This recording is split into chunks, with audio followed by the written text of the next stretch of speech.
आज हम लोग क्लास 10th का सबसे इम्पोर्टेंट चैप्टर जिसका नाम है रासायनिक अपक्रिया एवं समीकरण, इसको बहुत अच्छे से रिवीजन करने जा रहे हैं। तो जैसा कि आप लोग जानते हैं, रासायनिक अपक्रिया एवं समीकरण चैप्टर में सबसे इम्पोर्टेंट है कि रासायनिक अपक्रिया में आखिर होता क्या क्या है। तो रासायनिक अपक्रिया में जो होता है वो अवस्था का परिवर्तन हो जाता है, अवस्था का परिवर्तन। उसके बाद रंग में परिवर्तन होता है। किस में परिवर्तन होता है? रंग, यानी कलर चेंज होता है। और गैस का भी उत्सर्जन होता है और तापमान में भी परिवर्तन होता है और अभिक्षेप का निर्माण होता है। तो आगे है कि अम्ल अगर धातु से अपक्रिया करता है, अगर एसिड जो है वो अगर है ना मेटल से अपक्रिया करता है तो हाइड्रोजन गैस का निर्माण होता है। जैसे जेड है ना, जेड एक धातु है जो H2SO4 के साथ अपक्रिया करता है तो पॉप ध्वनि के साथ क्या करता है? हाइड्रोजन गैस का निर्माण होता है। उसके बाद जो पदार्थ अति रासायनिक अपक्रिया में भाग लेता है उसको हम लोग अभिकारक कहते हैं और जो बनता है उसको हम लोग प्रतिफल कहते हैं। आगे है इम्पोर्टेंट है ना कि बूझे हुए चूने का उपयोग किसमें होता है? तो बूझे हुए चूने का उपयोग दीवारी को सफेदी कराने में होता है। अगला संयोजन अपक्रिया। संयोजन अपक्रिया होता है वैसी अपक्रिया जिसमें जो दो यौगिक जुड़कर एक नए यौगिक का निर्माण करते हैं। आगे जैसे CaOH2 अगर CO2 के साथ जुड़ता है तो बनता है CaCO3 यानी H2 यानी संगमरमर है ना, या इसको चूना पत्थर खड़िया या है ना कहा जाता है, चौक भी कहा जाता है। आगे ऊष्माक्षेपीय अपक्रिया। देखिए ऊष्माक्षेपीय अपक्रिया किसको कहते हैं? तो वैसी अपक्रिया जिसमें ऊष्मा का उत्सर्जन होता है। ऊष्मा क्या होता है? उत्सर्जन, मतलब कि अगर अपक्रिया हो तो उसमें ऊष्मा बाहर निकलता है, उसको हम लोग बोलते हैं ऊष्माक्षेपीय अपक्रिया। और आगे प्रकृति, जैसे एग्जाम्पल में होगा प्राकृतिक गैस का दहन, श्वसन, शाक सब्जियों का विघटित होकर कंपोस्ट बनना। उसके बाद अगला है वियोजन अपक्रिया। तो इसको हम समझने के लिए अपने तरफ से लिख दिए हैं कि वियोजन अपक्रिया मतलब क्या होता है। वियोजन मतलब होता है टूटना। वियोजन मतलब क्या होता है? टूटना। या अब इसको अपघटन अपक्रिया के नाम से जाना जाता है। मतलब कि अगर कोई यौगिक रहेगा, वो यौगिक है ना,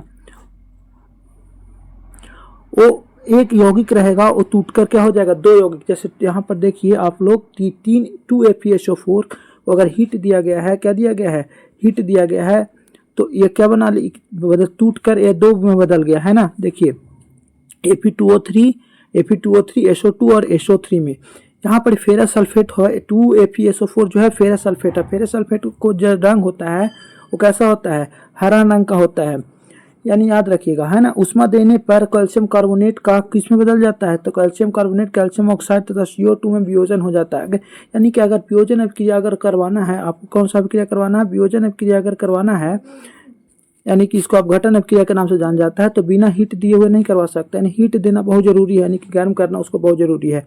उसी प्रकार के जैसे कि बिना बूझा हुआ चूना का हम लोग पीछे देखें, उसी तरह कैल्शियम ऑक्साइड को चूना या बिना बूझा हुआ चूना कहा जाता है, जिसका निर्माण सीमेंट निर्माण होता है। जैसे बूझा हुआ चूना का निर्माण अगर हम लोग जानते हैं तो दीवार को सफेदी कराने में होता है, उसी तरह से बिना बूझा हुआ चूना का निर्माण कैल्शियम ऑक्साइड का सीमेंट निर्माण में होता है। ऊष्मा के द्वारा ही वियोजन अपक्रिया संभव है। यानी वियोजन यानी किसी चीज को अगर तोड़ना है तो हमको क्या चाहिए? ऊष्मा। क्या चाहिए? ऊष्मा, है ना। अगर तोड़ने के लिए हमको क्या चाहिए? ऊष्मा। जैसे यहाँ पर CaCO3 को देखिए, CaCO3 यानी कैल्शियम कार्बोनेट है ना, को तोड़ने के लिए अगर तोड़ना है तो क्या करना पड़ेगा?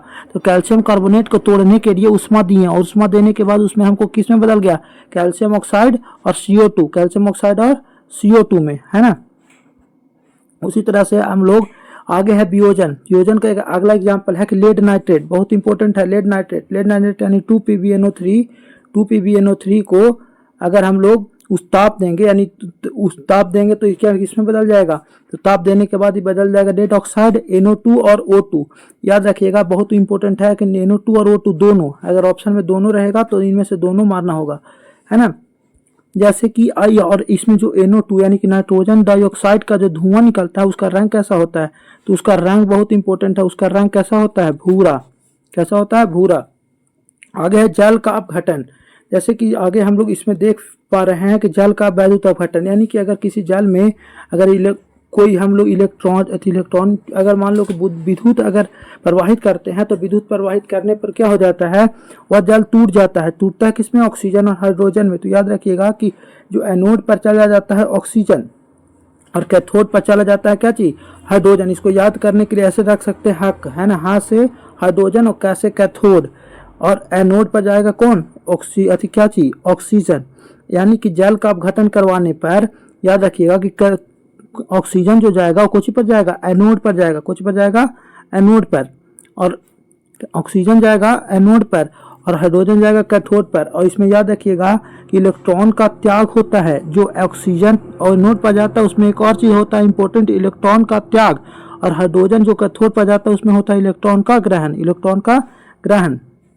सूर्य के प्रकाश में श्वेत रंग का सिल्वर क्लोराइड कैसा रंग का हो जाता है, याद रखिए सूर्य के प्रकाश में जो सिल्वर क्लोराइड का रंग होता है वह कैसा हो जाता है, धूसर। कैसा हो जाता है, धूसर का रंग का हो जाता है। इसका अच्छा से स्क्रीनशॉट ले लीजिएगा, है ना। जैसा कि हम लोग जो पढ़े उसका अच्छे से आप लोग स्क्रीनशॉट भी ले सकते हैं, है ना।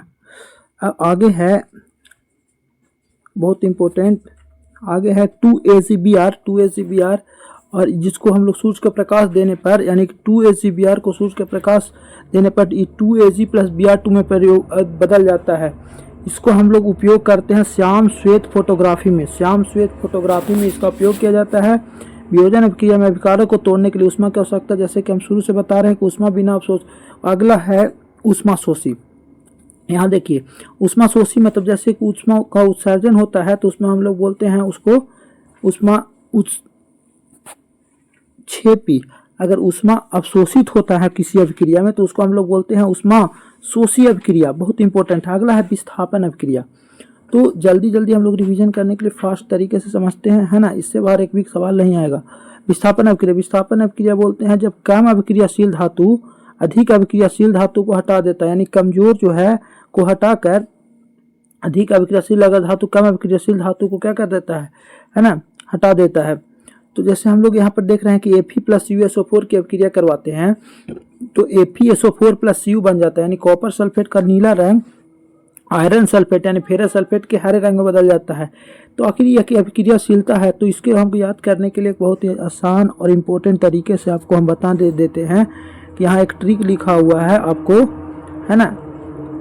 यहाँ पर अभिक्रियाशीलता श्रेणी को याद करने का जबरदस्त तरीके से ट्रिक लिखा हुआ है कि काका ने कार मंगाई अल्टो जेन फेरारी, पहले हम क्यों चलाएं। यानी कि पहले हो जाएगा पोटेशियम, उसके बाद हो जाएगा सोडियम, उसके बाद हो जाएगा कैल्शियम, फिर मैग्नीशियम, एल्युमिनियम, फिर जिंक, फिर Fe से हो जाएगा लोहा, Pb से हो जाएगा शीशा, S से हाइड्रोजन और क्यों, है ना, कॉपर। तो इसी तरह से आप लोग याद करिए, यानी कि जो सबसे पहले आ रहा है वो अधिक अभिक्रियाशील है, जो बाद में आ रहा है वो कम। यानी कि नीचे की ओर जैसे जैसे जाते हैं तो अभिक्रियाशीलता श्रेणी घटती है। यानी कि जो काका की है वो Na को विस्थापित कर सकता है, लेकिन Na जो है वो K को नहीं हटा सकता है। यानी कि जो अधिक वाला को कम वाला नहीं हटा सकता, लेकिन कम वाला अधिक वाला को हटा देता है। इसी को हम लोग बोलते हैं विस्थापन। अगला है अपचयन अभिक्रिया। यानी अपचयन अभिक्रिया क्या होता है, जैसे देखिए हम लोग अपचयन अभिक्रिया को समझते हैं, जैसा कि, है ना, अपचयन अभिक्रिया में क्या होता है कि ऑक्सीजन हटेगा और हाइड्रोजन जुटेगा। ऑक्सीजन हटेगा और हाइड्रोजन क्या होगा, जुटेगा। उसी तरह से इसका जस्ट अपोजिट है, हम लोग देखते हैं इसका जस्ट अपोजिट है जिसका नाम है उपचयन, जिसको ऑक्सीकरण भी बोला जाता है। इसमें क्या होता है कि ऑक्सीजन, इसमें क्या होता है कि ऑक्सीजन क्या होता है, जुड़ता है। ऑक्सीजन क्या होता है, जुड़ता है और हाइड्रोजन की कमी होती है। जैसे इसका एग्जाम्पल है 2Cu + O2 2CO, इसके साथ ऑक्सीजन जुड़ा है ना। आगे है द्विविस्थापन। द्विविस्थापन अभिक्रिया होता है जिसमें आयनों का आदान प्रदान होता है। आयनों जैसे Na2SO4, यहाँ पर देख सकते हैं कि NO2SO4 BaCl2 में SO4 जो है ना और BaCl2 में Cl2 आपस में चेंज हो गया और यहाँ BaSO4 और 2NaCl बना लिया, है ना। तो Na2SO4 में SO4 चला गया Ba के पास और Cl2 आ गया Na2 के पास। तो ऐसे ही अगर आयनों का आदान प्रदान होगा तो उसको हम लोग बोलते हैं द्विविस्थापन अभिक्रिया। आगे है तो द्विविस्थापन अभिक्रिया में एक अपक्षेप बनता है जिसको हम लोग, जिसमें अपक्षेप का निर्माण होता है उसको अपक्षेपण अभिक्रिया कहा जाता है। तो उस अपक्षेप का नाम है हमारा इम्पोर्टेंट है, जिसका नाम है BaSO4। इसका कलर पूछेगा कि रंग कैसा होता है, तो रंग याद रखिएगा सफ़ेद, है ना। कैसा रंग होता है, सफ़ेद। बहुत जल्दी जल्दी हम लोग रिवीजन कर रहे हैं ना। आगे लास्ट टॉपिक इस चैप्टर का है रिडॉक्स अभिक्रिया, है ना। रिडॉक्स अभिक्रिया क्या होता है कि जब किसी अभिक्रिया में जब कोई अभिक्रिया में, रेडॉक्स अभिक्रिया क्या होता है, जब अभिक्रिया में उपचयन, अभी उपचयन क्या समझाएं, उपचयन समझाएं ऑक्सीजन जुटना और हाइड्रोजन का घटना, और अपचयन में क्या बताए हैं, ऑक्सीजन का हटना और हाइड्रोजन का जुटना। लेकिन रेडॉक्स अभिक्रिया क्या होता है, जब उपचयन और अपचयन एक साथ होता है तो उसको रेडॉक्स अभिक्रिया कहते हैं। आप लोग स्क्रीनशॉट भी कर सकते हैं, बहुत अच्छे से इसका एग्जांपल यहाँ पर समझा कर दिए हुए हैं, इससे बाहर नहीं जाएगा, है ना। CuOH2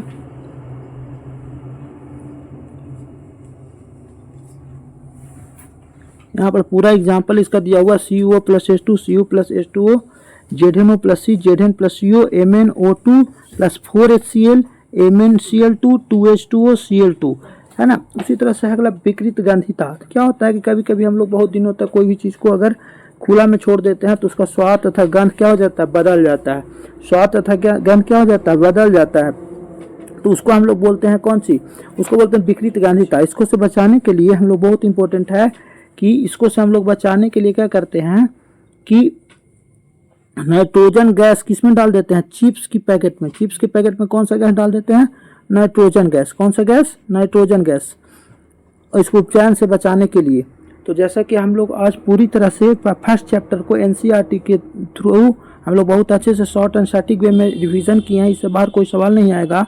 ऐसे ही हम लोग आगे भी चैप्टर रिवीजन करेंगे। आज के लिए इतना ही, थैंक यू।